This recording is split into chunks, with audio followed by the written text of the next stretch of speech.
Assalamualaikum warahmatullahi wabarakatuh. Siswa-siswa semuanya, kita akan mempelajari bersama-sama melalui media ini, yaitu pokok bahasan baru tentang kinetika kimia atau laju reaksi kimia. Nah, di sini sudah disajikan, jadi kalian bisa sambil melihat dan membaca buku kalian sambil memperhatikan video ini ya. Di peta konsep ini nanti kita akan mempelajari bersama-sama tentang kinetika kimia. Pertama nanti kita akan membahas tentang teori tumbukan, kemudian energi aktivasi, kemudian persamaan laju reaksi kimia.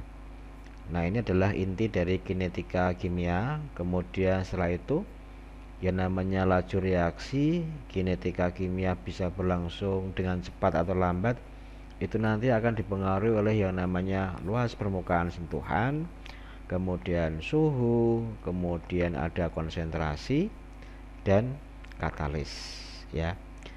Jadi kita nanti akan mempelajari bersama-sama tentang kinetika kimia. Tentu pokok bahasan ini yang nanti kita pelajari, kalian semuanya harus sudah paham tentang stoikiometri ya, perhitungan-perhitungan kimia yang sudah pernah kita bahas. Apa itu konsentrasi larutan, kemudian apa itu mol ya, bisa menghitung. Demikian juga bisa menghitung, memprediksi hasil suatu reaksi kimia, itu modalnya. Kemudian kalian juga sudah mempelajari tentang termokimia, itu sebagai modal juga untuk bisa mempelajari kinetika kimia dengan baik. Selanjutnya di buku ini siswa-siswa semuanya ada komik kimia, ini bisa kalian baca-baca ya. Kemudian sambil kalian amati dalam kehidupan sehari-hari, apakah cerita di komik kimia ini relevan, ada hubungannya dengan fenomena-fenomena yang sering kalian lihat dalam kehidupan sehari-hari. Selanjutnya siswa-siswa semuanya, ini ada dua foto ya. Saya kira ini juga sering kalian lihat. Di sebelah kiri ini ada peristiwa besi yang berkarat ya. Besi yang berkarat itu termasuk reaksi kimia ya. Meskipun perubahan suhunya sulit kita amati ya. Karena kenapa? Karena yang namanya besi berkarat itu prosesnya sangat lama. Kita tidak mungkin yang namanya melihat besi berkarat itu prosesnya cuman 1 detik, 2 detik, tapi membutuhkan waktu yang lama, bertahun-tahun. Seperti motor kalian itu yang mengandung besi, ketika dalam suasana yang tidak mendukung, kehujanan, kemudian pada udara lembab, maka nanti bisa berkarat dan itu membutuhkan waktu yang lama, 1 tahun, 2 tahun ya, bisa juga 5 tahun baru berkarat. Sementara ketika kita melihat yang namanya kayu terbakar ya, kertas terbakar, sampah terbakar ya, itu prosesnya sangat cepat ya. Sehingga kita bisa menarik kesimpulan sementara di sini bahwa ada beberapa reaksi-reaksi kimia itu yang berlangsung dengan lambat. Contoh besi yang berkarat ya, logam-logam yang lain yang berkarat. Ada juga reaksi-reaksi yang bisa berlangsung dengan cepat. Contoh ya, kayu terbakar seperti ini, kemudian ada kertas terbakar, bensin yang terbakar ya. Itu adalah contoh-contoh reaksi yang cepat ya. Kesimpulannya ada reaksi yang lambat, ada reaksi yang cepat. Ini dalam kehidupan kita sehari-hari sering kita menemukan ya. Contoh juga sabun sama air ya, itu kan terjadi reaksi kimia karena ada perubahan suhu, peningkatan suhu, dan itu berlangsung dengan cepat. Nah, ketika kita mempelajari laju reaksi kimia ini atau kinetika kimia ini, kita nanti bisa membuat sebuah reaksi kimia ya yang lambat bisa dipercepat. Sebaliknya, reaksi-reaksi yang cepat bisa diperlambat. Itu adalah salah satu keuntungan ya, manfaat ketika kita nanti akan mempelajari. Kemudian siswa-siswa semuanya, di sini ada beberapa keterangan ya. Jangan bosan untuk senantiasa membaca buku ya, silakan dibaca untuk mendukung video pembelajaran ini.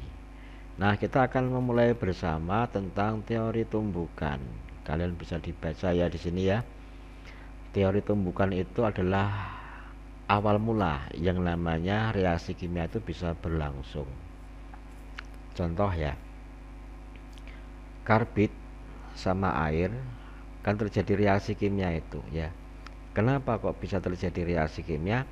Karena partikel-partikel karbit bertumbukan ya, bertabrakan dengan molekul-molekul air sehingga terbentuk yang namanya gas etuna ya, dan juga ada hasil reaksi kimia yang lain.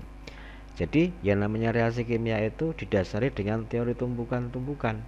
Kalau tidak ada tumbukan antar partikel, tidak mungkin terjadinya reaksi kimia untuk menghasilkan zat baru.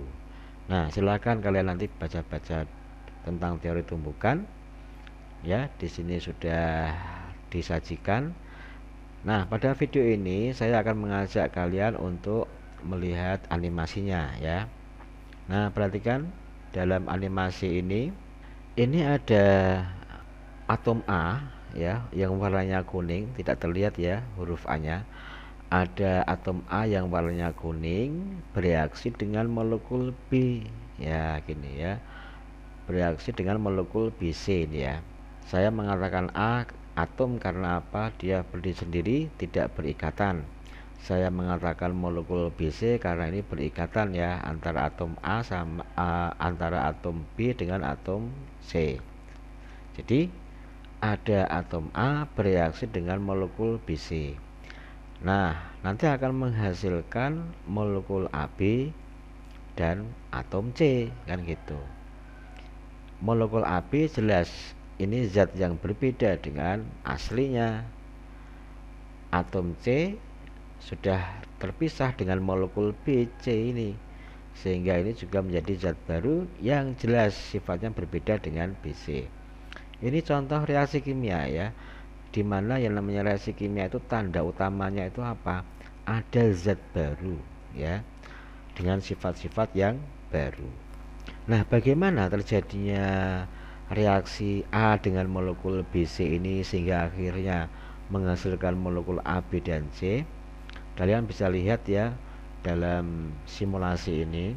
Saya pertama akan memasukkan atom A dulu dalam ruangan tabung reaksi ya.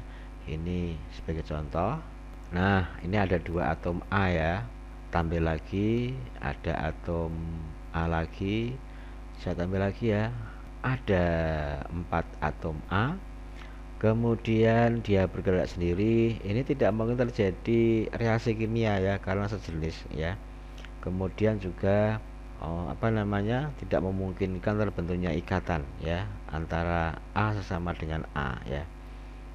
Meskipun dalam kasus-kasus yang lain nanti bisa terbentuk ya, jika terjadi tumbukan-tumbukan terus nanti akhirnya berikatan. Kemudian ini saya pompa yang namanya molekul BC. Nah, perhatikan ada satu molekul BC, ada dua molekul BC, nah ada 3 molekul BC, ada 4, saya tambah lagi ya. Nah, gini. Coba perhatikan, ini kan berarti atom A dengan molekul BC ya saling bertabrakan. Mereka memiliki energi kinetik tertentu sehingga dia senantiasa bergerak ya. Akhirnya terjadi collision, tabrakan, tumbukan. Nah, ketika terjadi tumbukan itu nanti memungkinkan mereka ada formasi baru, ikatan baru. Nah, coba ini saya stop dulu animasinya. A masih ada yang sendirian, 1, 2, 3 ya. Namun kemudian terjadi A sama B. Nah, mana A sama B? Ini baru ya yang terbentuk satu ini. Kemudian ada atom C yang sendirian. Nah, di sini ya. Sementara molekul BC ini sama A ini masih belum terbentuk AB. Sehingga ini yang namanya reaksi kimia itu selain bagaimana tumbukan terjadi, ya, atau tabrakan terjadi antar partikel juga membutuhkan yang namanya waktu, ya. Waktu itu kalau reaksi bisa berlangsung dengan cepat, itu berarti membutuhkan waktu yang pendek. Kalau suatu reaksi itu berlangsung lama, maka membutuhkan waktu yang lama, kan gitu. Nah, ini baru beberapa menit ya, katakanlah seperti itu, hanya baru terbentuk molekul AB ini baru satu. Kita lanjutkan lagi biar terjadi tabrakan terus ya. Kita perhatikan dulu sebentar. Jadi yang namanya atom A senantiasa bertabrakan dengan molekul BC. Kadang tabrakan itu tidak langsung terbentuk ikatan kimia, tapi memerlukan proses juga.